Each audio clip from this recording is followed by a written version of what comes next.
Hangout is on air live. All right, guys, welcome back for another video. And today's a live stream. And basically, what we're going to be doing is answering some of you guys' questions. If you guys are watching, you want to ask some questions, go for it. But I've got Lincoln here with me. And Lincoln is a pro staffer for Mallywhacker Outfitters. And yeah, he's a guide. And so I want him to kind of introduce himself and let you guys know what he does. Yeah, so I am a professional waterfowl guide. I guide for Show Me Snow Geese out of Missouri.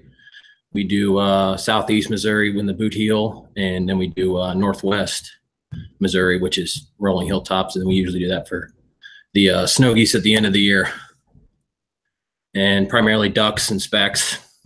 And we do start snow goose season down in the Boot Heel, but yeah. So how many years have you been guiding? Oh gosh, this is my second season with Show Me Snow Geese, and that was last year was my first professional year guiding waterfowl. So yeah, I just finished my second year, be going into my third year this year. So would you, for all these people that like maybe think about having guiding as a professional option for them or something that they might want to do for a few years, what do you have to say to those people? Like, what kind of advice can you give them? Getting into this industry, I know you can relate to. It's not easy getting into it because it's pretty expensive, and if you want to do it, I mean, you can do it kind of one of two ways. If you do it kind of the way that I'm doing it, it's I just kind of hopped on with a already professional guide service, so they had pretty much everything. I just practically brought my experience there. You don't have to have all your decoys, you don't have to have a trailer, you don't have to have all that crap unless you're doing your own guide service. But I just kind of jumped into it, and they kind of had everything, and it's more just doing it and knowing how to do it, knowing what works, reading birds. It just comes down to your knowledge and what you know and what you're capable of. But to get into it, if you want to do your own thing, that's expensive, because you got to buy the bulk amount of decoys, and you got to worry about land and leasing land and all that stuff. But to get into it, I would just say get good on a call, get good on every call that you can, duck spec, Canada, get good on that stuff, and just try to get your name out there. Just don't be a jackass. That's a big one. Don't be a jackass, because that'll get you kicked out of this industry pretty quick. This group talks, even throughout the United States, the waterfowl industry is tight and everybody talks. So you can get into it if you're good at what you're doing, but just practice makes perfect. That's all I can really tell you. Practice, practice, practice. Can't get enough of it. So have you learned anything from being in a guiding like aspect? Me going into my first year guiding, I probably learned more in that first 2 months than I did the past 5 years before guiding that I've learned throughout waterfowl. But then that kind of comes down to just doing it every day. When you're guiding, you're doing it every single day of the week. It's not like, how, some weekend warriors are now, where you can do it, once or twice a week. If you do it every single day, that just, practice can only get you so smart. Sometimes you just got to do it. And that's how your best learning experience is going to come, is just by actually doing it, getting out there, getting in the field, reading birds, watching them, just actually doing it. Yeah. So how many hours a week do you sleep during like duck season? Oh gosh. During duck season, full time, during the prime of duck season, you'll be doing about 80 to 85 hour weeks. So you're looking at, if you can get a 30-minute nap in, that's gold. That is excellent. Because if you ask any of the other guides that are in our houses down there, 4 hours of sleep a night is more than enough. Because it is literally balls to the wall all day, all night, nonstop for 60 days. And if you're a full-time guide like me, I get, maybe 7 days off throughout waterfowl season, 7 to 10 days off throughout waterfowl season. And that's probably with, groups canceling. And yeah. So it's, if you're booked solid and you're running and gunning, 4 to 5 hours of sleep a night is what you're running on usually. That's crazy. Yeah. So I mean, it's tough, but it pays off. It really does. It's, if you're hooked like as much as I am and you want to do it and you get to do it every day, and it's not, it can get really good everyday hunting. It's fun. I eat it up. I you're really saying do. it's a worthwhile experience to do it if you can? It's if you'll know real quick if you want it or if you don't want it. Let's just say that. You'll know real quick, because if you start doing it, you'll realize, and it just, everything comes a factor when you're in this industry, weather, like this year, all the ice that we had. I mean, that's, you're running ice eaters and generators, and you got to be checking generators at, 1, 2, 3 o'clock in the morning just to make sure you got a hole open in the morning. Yeah, that's crazy. You're running on nothing pretty much for 60 days. And then, our snow goose season is big for us here. Show me snow geese, where our snow goose season, I would say, is as busy as duck season, if not busier. But so I want to open this up to questions from you guys that are watching. If there's any burning questions that you have that you want to get answered here in this live stream, go ahead and put it in the chat here. We'll get to them. We're both kind of books of knowledge. I mean, we both have probably room to learn, but we also can definitely help you guys out. That's another big thing that I'll tell, and a lot of experienced guys will say, is you never stop learning in this industry. I mean, it's never ending. Nobody's perfect in this industry. You're really not. I mean, everybody can learn more. Yeah, I've definitely noticed that, even if you think you know one thing, the birds are going to do something else, and you're going to learn from that, and you're going to just keep adapting, and every year is different. One thing's going to work one year, and the next year it's not going to work at all. So it's definitely something that you can never learn too much about. For sure. Okay, so let's see what kind of questions we got here. They're asking if I'm going to do a spring turkey hunt. Yes, I'm planning on it. I'm planning on doing some turkey hunting this spring. Shotgun season opens like April 19th, I believe, here in Kansas. So got a little bit of waiting to do, but I think I'm going to go out and scout here pretty soon, see what I can find, and get on some turkeys this spring. Ooh, socks versus full bodies. Lincoln, go. Oh man, socks versus full bodies. That's kind of a two-part question. I mean, what are you hunting? Oh, for hunting honkers? Oh, okay. Full bodies for sure. Yeah. Well, if you're hunting where I'm at in St. Louis, well, a little bit west of St. Louis, full bodies for sure. Full bodies in probably early season, you can run 1 or 2 dozen out here. Once you get into later season, I mean, this year we were running 25 dozen full bodies. Well, about 15 dozen of them were shells, but still running 10 dozen full bodies, 15 dozen shells. That's a pretty big spread. I mean, you can get away with running socks for honkers. Don't get me wrong, but I just prefer full bodies for honkers.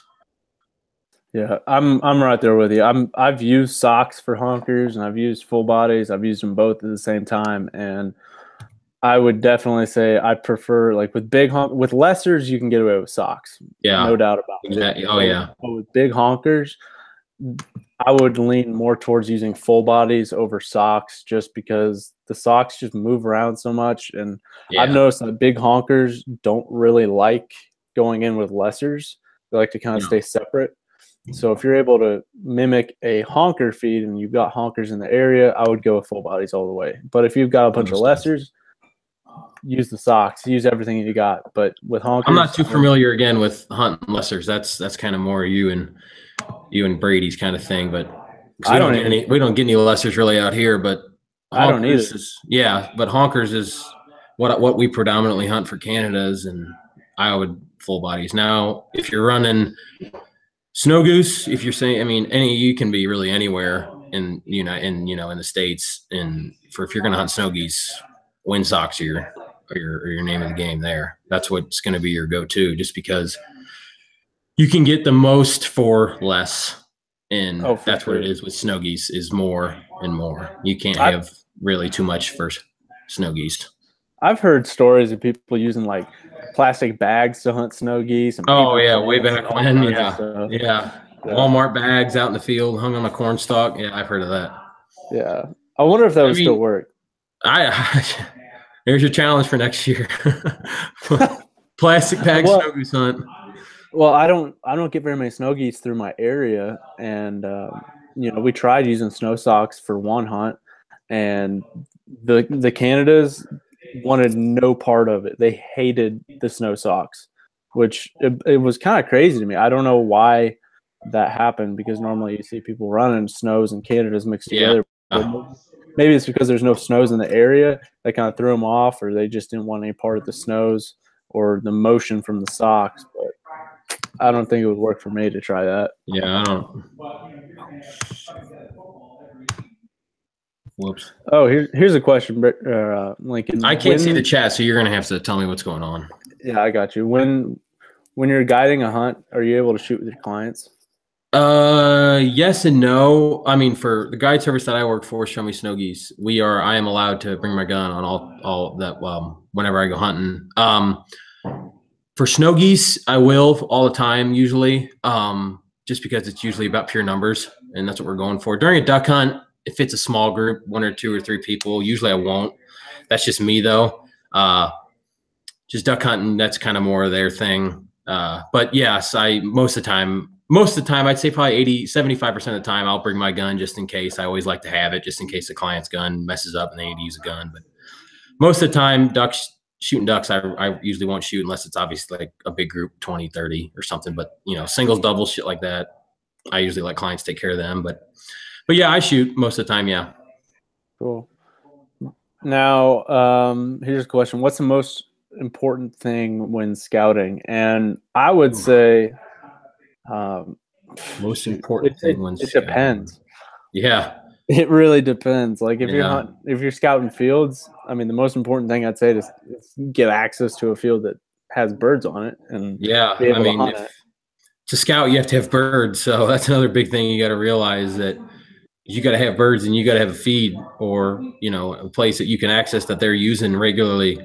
The biggest thing I say with scouting is, I would probably know your area, know the area that you're scouting. That's a big thing.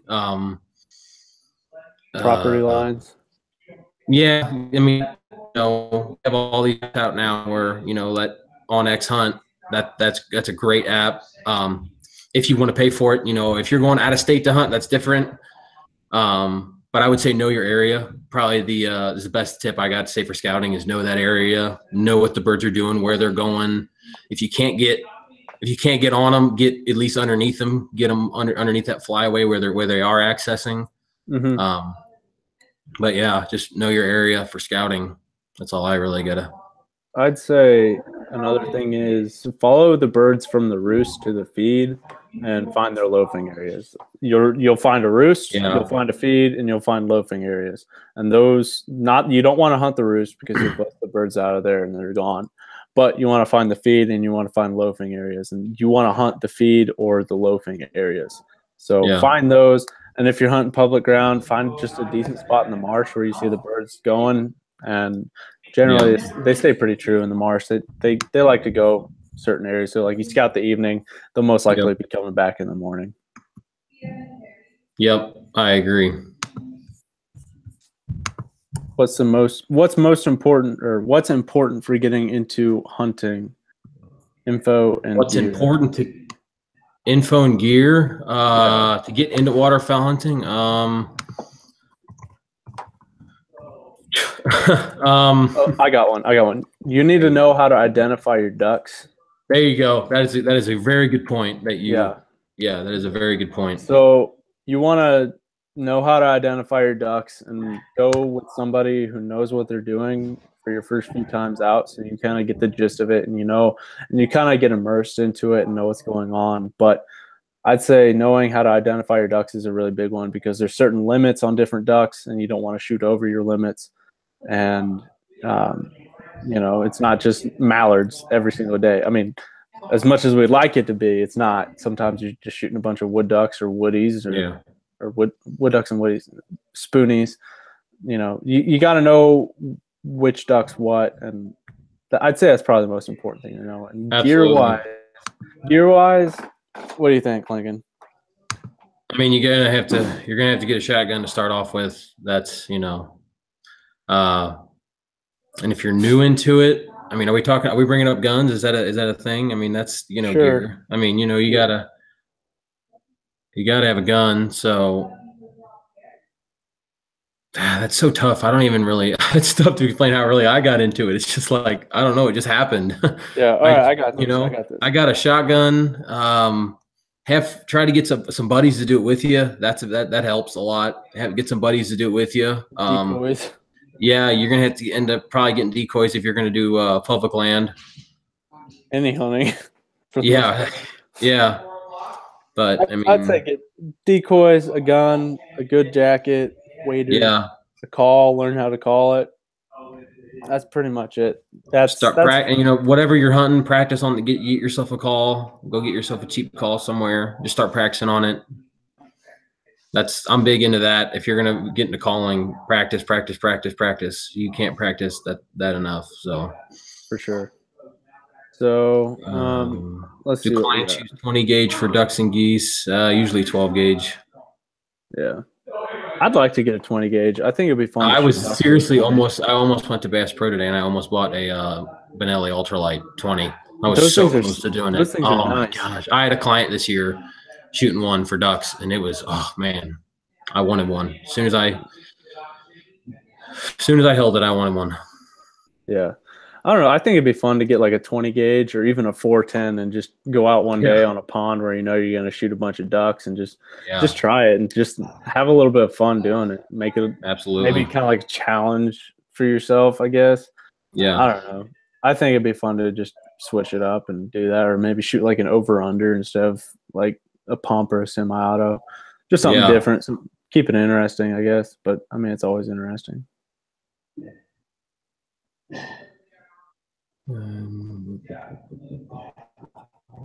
Any other questions, guys? What's burning down in your hearts to ask us? Yeah. You guys are just yelling at each other. I know, that's all they're doing. This person wants a shout out. That's kind of funny. They keep saying shout out. No. Ducklander calls. Do you like yours? All right. Oh, Ducklander. Yeah, but I was going to ask you. I'll ask you. What duck call are you blowing? I haven't even asked you, Josh.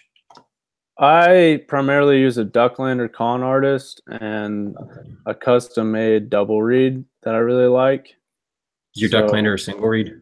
Yeah, it's single reed. And they make them with reed kits, so you can switch out and pick which reed you like. They got like 10 different reeds to pick from. And there's a good one. Waders. What brand? What wader are you running, Josh? Cabellas. Cabellas? Okay, yeah. I need some new ones, though. They got a leaky crotch in them. You know, I bought the Bullet and bought them banded. Not the black labels, but the red zones. And they're pretty nice. They're they were like, I got them for like $450, which is pretty expensive, but if you do it how much I do it, it's nice to have a comfortable pair of waders. Well, Sitka's coming out with waders now. What do you think of that? Yeah.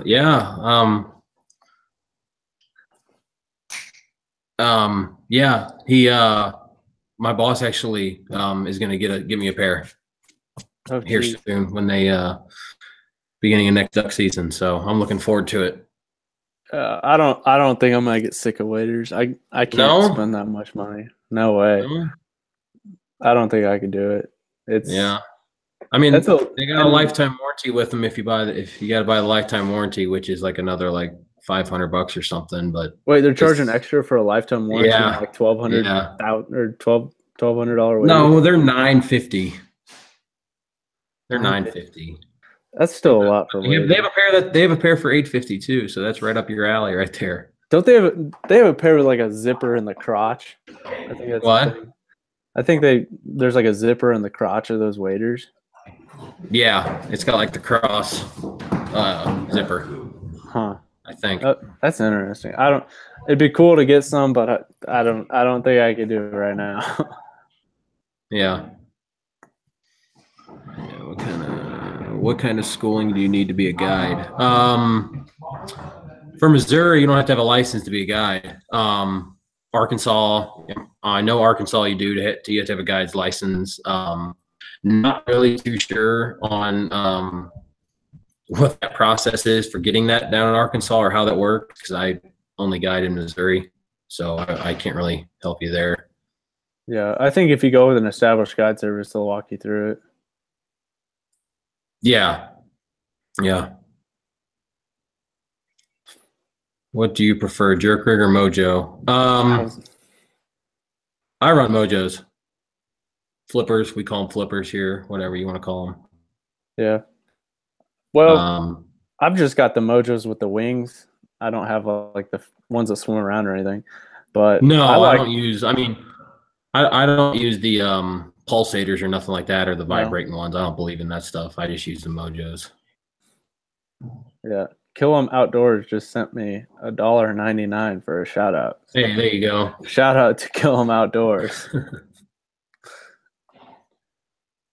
Would you ever shoot a 10 gauge? I actually shot a 10 gauge for snow goose season this year. How'd you like it? Oh, I liked it. Was it brown fun? And gold? Yeah. Oh, duck or goose meat? What's my favorite? I actually, I prefer goose meat over duck meat, unless it's teal. Teal meat is the most succulent, delicious meat you'll ever eat in your life. I like it a lot.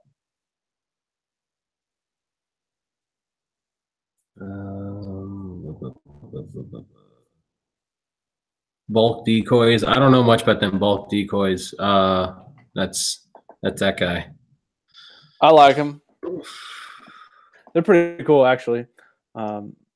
They're lightweight. They're cheap. They're really durable, and you know they're nothing special. You know, it's not like you're paying $250 for Dakotas to get. You're getting 6 decoys for $100, and they'll kill geese just the same as a $250 pack of Dakotas. So if you're looking to bulk up your spread, go look over there and get you some. I mean, I like them. I've hunted over them. They're really lightweight, easy to carry in. If you can't drive into fields and you got to carry them in, it makes a huge difference having really light decoys. Oh yeah, absolutely. That's why this year we just started running dive bomb socks for our snow goose spreads, and then those are great. If you guys are looking for a like a starter pack for want to run a snow goose spread, dive bomb decoys. They got like, you can put, what can they hold, like 5 dozen in a bag, 10 dozen in a bag or something like that of their socks. Something like they can hold 10 dozen, and you can easily put 1, if not 2, on your back. Yeah. If you can't drive into a field or anything, those bags and those are great. Yeah, I used dive bomb silhouettes this season, and I really liked them. I liked them a lot. Silhouettes are nice too. They were lightweight, easy to carry in, easy to set, and they made the spread look so much better because I'm running a limited amount of full bodies.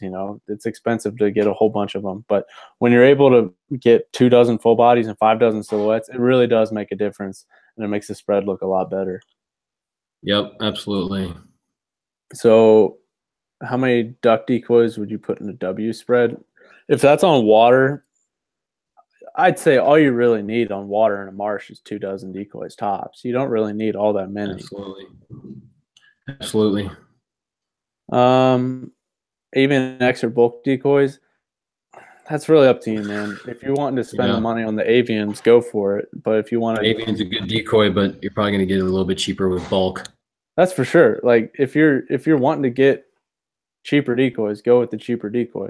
If you want the nicer, like more expensive name brand, like really recognized decoy, go for that. I mean, I'm not going to tell you to do one or the other, but I like the bulk decoys. They're at a good price, so why not go with those when you're able to get more of them for the same price you would pay for the decoy, the bulk or the avians? Absolutely. Absolutely. Do you use the Cajun squeal while hunting? Lincoln, can you do a Cajun squeal? I can actually. I can. No, not really. I'm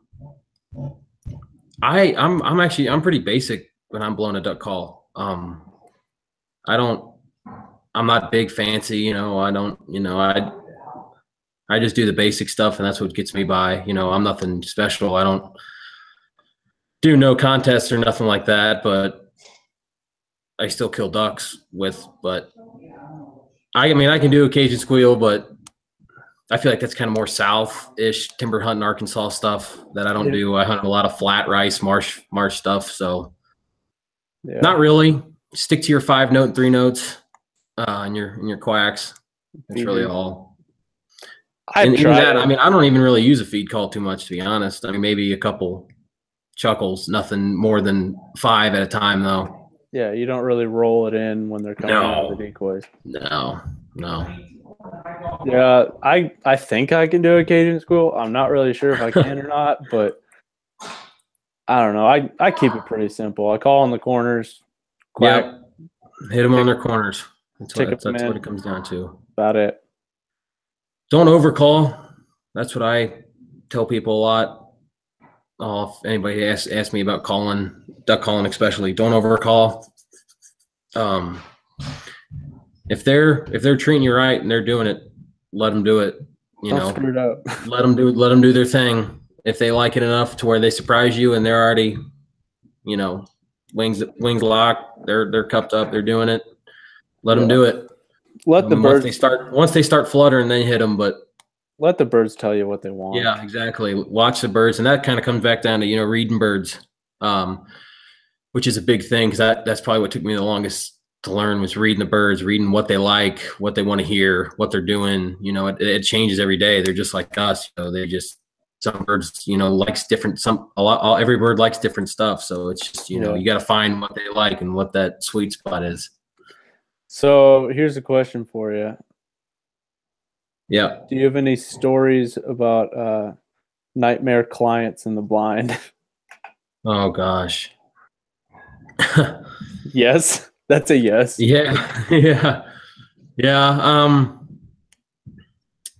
I mean, nothing too crazy that I've actually been a part of. Nothing like nobody shooting themselves or anything. We've had a lot of close calls, guys shooting gun barrels off. I've had that happen a lot. Geez. Guns blowing up. But nothing, really major. Other than like, what was that? Was that you choking? No, I was laughing. Oh, shit! I forgot what I was saying. Nightmare clients. Yeah. Nothing too dramatic. People getting hurt from falling birds. Really? Stuff like that. But yeah, nothing too major, nothing really. But guys shooting gun barrels off, seen that happen a lot. New guys that never really, duck hunted before, swinging way too wide, shooting people's end of their barrels off, shooting their chokes and shit like that. But nothing too crazy. I've only been doing it for 2 years, so there's probably more to come. Yeah. So here's a question. What type of choke do you use? I use a modified choke, and the one I've been using is a Kicks High Flyer. I like it. I'm going to actually do a video patterning it here this week and see how that goes, see if it's any better than the choke that comes with the gun.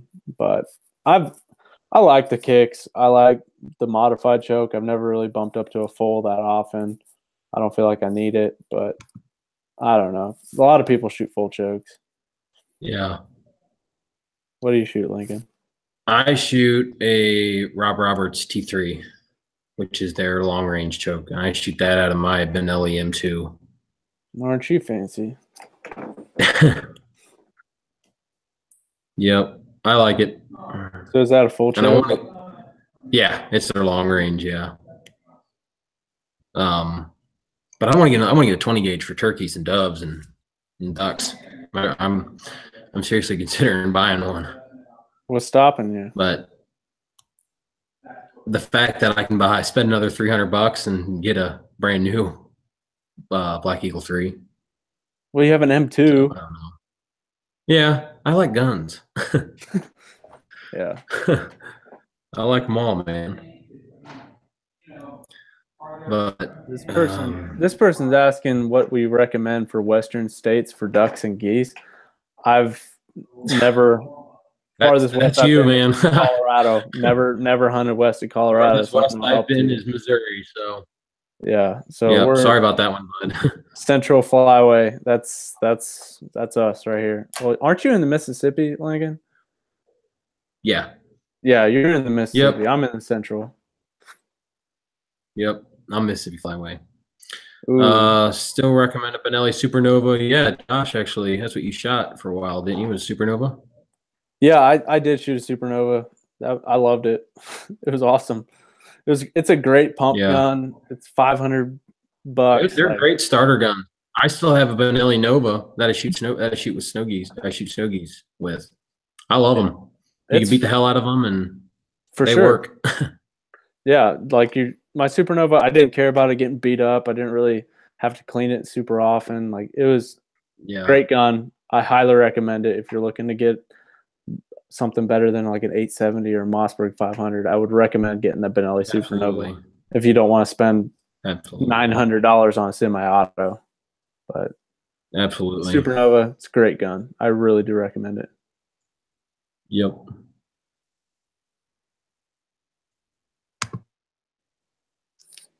Pump or semi-auto? It's a tough question. I've shot both, and it was hard switching from a pump to a semi-auto because you're like used to pumping. But you know, I can't really tell you a difference because I focus on the birds. Like the pumping is in the back of your mind. Like you don't even notice that you do it if you shoot the pump enough. So yeah, gun, you'll shoot birds regardless. Yeah, I shoot an auto. I started out on an auto, but I still have, like I said, I have that Nova, and that's kind of a backup, sit in the truck gun if a client's gun breaks, give them that one or something. But I shoot it every once in a while. But you can't go wrong with you can pick Benelli Novas up for $400, $500. Yeah, 400, 500. I bought mine for 300. You can get them cheap. So yeah, they'll last too. Yeah, they will. Unless you lose them, like Josh. I didn't lose it. It got stolen. That was a crappy ordeal. Yeah. Let's see if we can get a few more questions in before we end this. Let's see what you guys got. Cubs or Cardinals? Cubs or Cardinals? Yeah, I guess he's asking me. What do you think? I guess I'm a Cardinals fan. I don't really watch baseball too much, to be honest. Yeah, I'm a Royals fan. What call do you use? I use all exciter calls. I use an exciter half pint for a duck call and an exciter bartender spec call. Black Cloud versus Super X for mallards and divers. Super X, they're cheap. Super X are cheap. Yep. They get the job done. You don't need anything fancy, really. But I've heard great things about Black Clouds. Yeah. They always say R&T, Rich and Tone. Yeah, I actually have a Rich and Tone Mondo on my lanyard. I hate that call. I hate Mondo. You don't like them? I do not. Why not? Because I tried blowing. Adam got one of those jack-o'-lantern Mondos. Yeah. On those, and I couldn't do it. They take a lot of air. They do take a lot of air to blow. It takes a lot of air, and it sounds like it sounds good if you can blow it right. It really does. I can't. I can blow like a single reed open water or a double reed. I'm not a fan of cut down calls. I am not. Yeah. Do not like them. I like it just because It's loud and it breaks down ducks. It really does. But yeah, I have that, a spec call, and then the other exciter duck call on my lanyard. But yes, R&T, I like rich and tone. I like that's probably the only rich and tone call that I've ever really blown, so I can't really say much about I love the short barrel, R&T short barrel, or the MVP. Jeff Foils. Jeff Foils, yeah. I used to blow his Timber Rattler and his straight meat honker.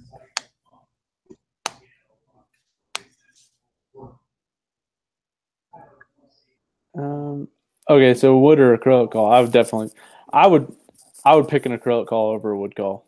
I definitely. Yeah, I blow all acrylic calls. Yeah, like with me, I'm hunting a lot of open areas like fields, and just I don't have a lot of trees around me, so I prefer having that acrylic and being able to get really loud. It helps out a lot with getting the attention of ducks that are a little far out. But I could blow a wood call. I prefer acrylic. I like how loud it can get. Yeah.